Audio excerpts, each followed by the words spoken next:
It's interesting, sort of sociologically in science, why we have this reductive instinct, right? And why it's not just reductive, it's very mechanistic, a mechanistic sort of worldview. It comes from Newton and Galileo, and ever since then, I mean, literally, people like Francis Bacon literally advised that we should only think about, physical forces as causes, and we shouldn't think about things like goal directedness, right? It was sort of banished from polite discourse, and from this, it was seen as unscientific. So I think we can rehabilitate notions of purpose. They're perfectly naturalizable. We can think about goal directedness. We can formalize it in ways I mean, Carl Friston, who you mentioned earlier, is doing that kind of thing. I'm not sure that that's exactly the right formalization, but it is a formalization. It's the kind of thing that you can build into a machine, goal directedness. It doesn't have to be mystical when we're thinking about those things.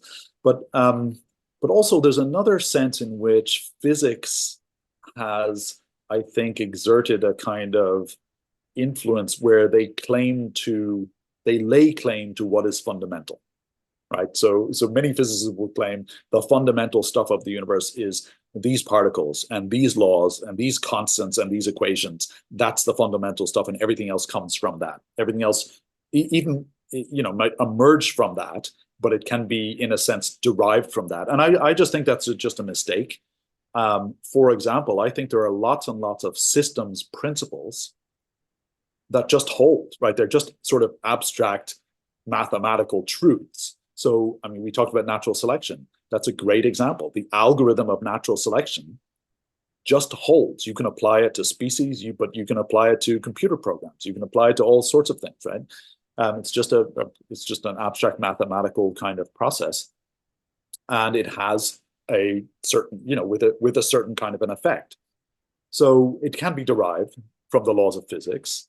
It just has an independent sort of existence, I would say. And there's lots of other things like that. There's lots of sort of engineering principles that we see in, for example, in networks, that we see in relations between components that set up like a negative feedback loop or an oscillator or a filter or an amplifier. I mean, these are the things that biological systems are made out of. And again, they're not derived from physics, from the core theory or the quantum mechanics or anything like that. Those mathematical things, relationships just hold. So yeah, I'm not, what I'm trying to say, I guess, is that there's a science of systems that has some independent domain unto itself that just doesn't depend on the fundamental physics.